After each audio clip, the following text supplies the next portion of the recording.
दोस्तों, हरियाणा और जम्मू कश्मीर विधानसभा चुनाव के रिजल्ट लगातार आ रहे हैं। शुरुआती रुझानों में जिस तरीके से कांग्रेस पार्टी की सरकार हरियाणा के अंदर बनती हुई नजर आ रही थी, वो रुझान अब बीजेपी के पक्ष में जाते हुए नजर आ रहा।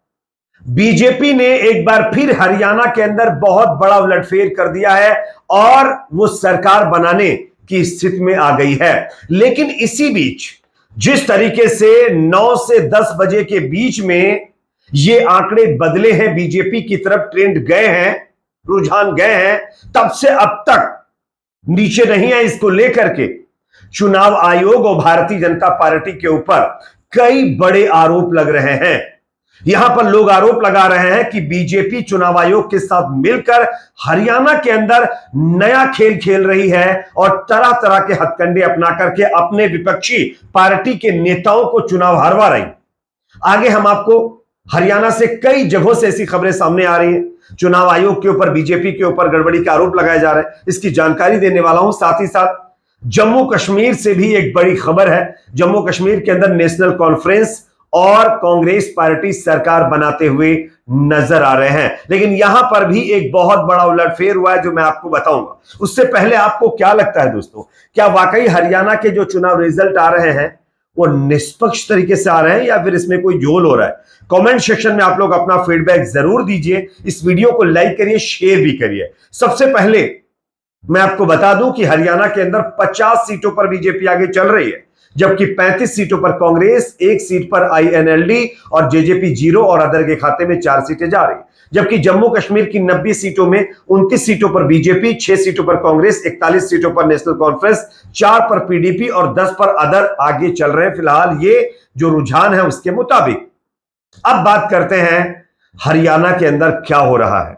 सबसे पहले कांग्रेस पार्टी ने चुनाव आयोग के ऊपर यह आरोप लगाया है कि चुनाव आयोग जो है वो अपनी वेबसाइट को स्लो कर चुका है और जहां पर 15-15 राउंड की काउंटिंग हो गई है और यानी चुनाव आयोग को ऐसा लग रहा है कि यहां पर कांग्रेस या दूसरी पार्टी के जो कैंडिडेट वो आगे चल रहे हैं, वहां के रिजल्ट अपनी वेबसाइट पर जो रुझान है, जो काउंटिंग है, वो अपनी वेबसाइट पर चुनाव आयोग सही से नहीं रख रहा है, जिसके चलते लोगों के मन में अब शक पैदा होने लगा है। इवन कांग्रेस पार्टी के जो महासचिव हैं उनकी तरफ से चुनाव आयोग को लेटर लिखा गया है और उन्होंने चुनाव आयोग से कई सवाल पूछे हैं कि किस तरीके से और क्यों अपनी वेबसाइट पर चुनाव आयोग सही से आंकड़े जारी नहीं कर रही है। इसका एक एग्जांपल आप समझिए।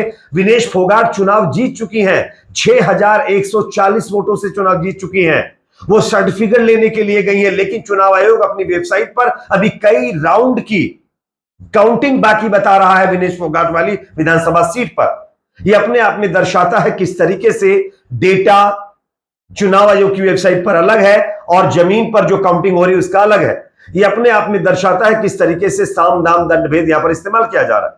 आपको बता दें कि कई ऐसी सीटें हैं जहां पर बीजेपी के कैंडिडेट चुनाव हार रहे हैं, वहां पर मार्जिन 2000 के करीब है और बीजेपी को चुनाव जितवाने के लिए यहां पर काउंटिंग स्लो कर दी जा रही है। कहीं काउंटिंग का अपडेट लेट से दिया जा रहा है, जिसके चलते कई जगहों पर बवाल की खबरें भी सामने आ रही हैं और यह अपने आप में एक बहुत बड़े दुख की बात है कि अगर यही चीजें अगर हमारे देश में होती रहीं तो आने वाले दिनों में चुनाव आयोग की जो विश्वसनीयता है वो और खत्म होगी और लोगों का भरोसा खत्म हो जाएगा चुनाव पर से।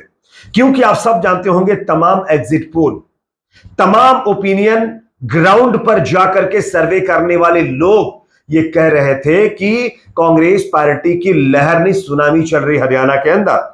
लेकिन सुबह आप लोगों ने नतीजों में भी देखा इसी तरीके से सुनामी थी कांग्रेस पार्टी की। लेकिन उसके बाद 9:30 बजे के बाद जिस तरीके से रुझान बदले हैं वो अब तक मतलब जो है बीजेपी के फेवर में जा रहे हैं। बीजेपी 47 से 45 से नीचे आई ही नहीं है। कभी आप लोगों ने ऐसा देखा है कि एक पार्टी मतलब जो है फुल बहुमत के साथ, कंफर्टेबल सीटों के साथ अगर बढ़त बना ले तो वो उसके बाद नीचे ही ना आए?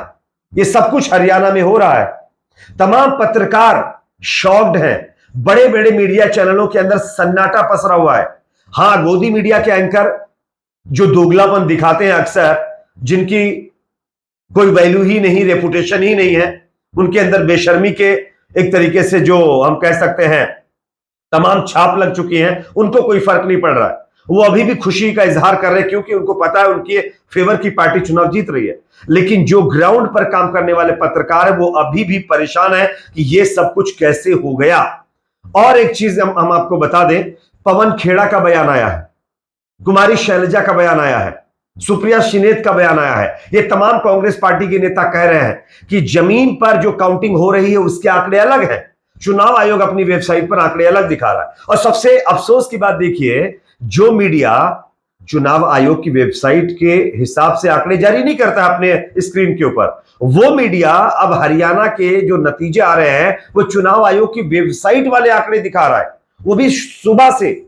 जबकि मीडिया के अंदर 2-3 बजे के बाद चुनाव आयोग वाले आंकड़े दिखाए जाते हैं, उससे पहले मीडिया चैनल वाले उनके जो ग्राउंड पर जो है और मतलब रिपोर्टर मौजूद होते हैं उनके हिसाब से आंकड़े दिखाते हैं। लेकिन हरियाणा में पहली बार हुआ है कि मीडिया वाले चुनाव आयोग के आंकड़े दिखा रहे हैं।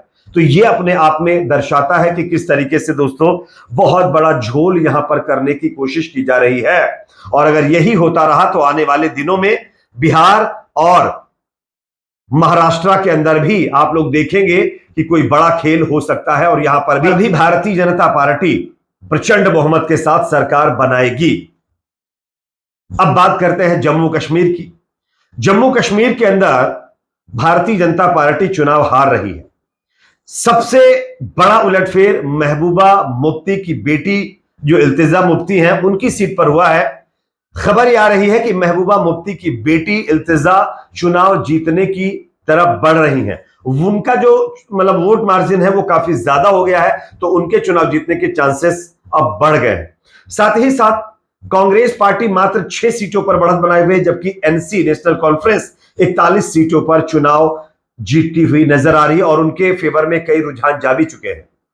यहां पर भारतीय जनता पार्टी का जादू नहीं चल पाया और तमाम लोगों का यह भी कहना है कि अगर बीजेपी यहां पर भी जोल कर देती तो शायद लोगों को शक हो जाता। इसलिए एक राज्य मतलब विपक्षी पार्टियों को और एक राज्य अपने कब्जे में करने की तैयारी बीजेपी ने कर रखी थी, जो अब उसने कर दी। और आपको बता दें कि नायब सिंह सैनी जो है हरियाणा के सीएम, उन्होंने कुछ दिन पहले बता दिया था कि हमारे पास तमाम व्यवस्थाएं हो चुकी हैं, चुनाव हम हर हाल में जीतेंगे। विपक्ष वाले चाहे जितनी खुशियां मना ले, लेकिन उन्होंने ये श्योरिटी दी थी कि चुनाव हम ही जीतेंगे, हमारे अलावा कोई जीत नहीं सकता। और आज रुझान उसी तरीके से आपके सामने है। नूह से खबर आ रही है, नूह के अंदर जो कांग्रेस पार्टी के उम्मीदवार हैं वो यहां पर चुनाव जीत गए। इनेलो के जो उम्मीदवार हैं वो चुनाव हार गए। साथ ही साथ विनेश फोगाट भी चुनाव जीत गई हैं, लेकिन उनको भी अभी तक सर्टिफिकेट नहीं दिया गया है। ये बड़े अफसोस की बात है कि जहां जहां पर विपक्षी पार्टी के कैंडिडेट जीत रहे हैं वहां पर या तो सर्टिफिकेट देने में प्रॉब्लम की जा रही है, या फिर 1-2 हजार का अगर मार्जिन होता है तो वहां पर उनको चुनाव हरवा दिया जा रहा है। इस तरीके की चीजें हो रही है, लोगों का आरोप है। इस पर आप लोगों की अपनी क्या राय कमेंट सेक्शन में बताइए। वीडियो को लाइक शेयर, चैनल पर नए तो सब्सक्राइब जरूर।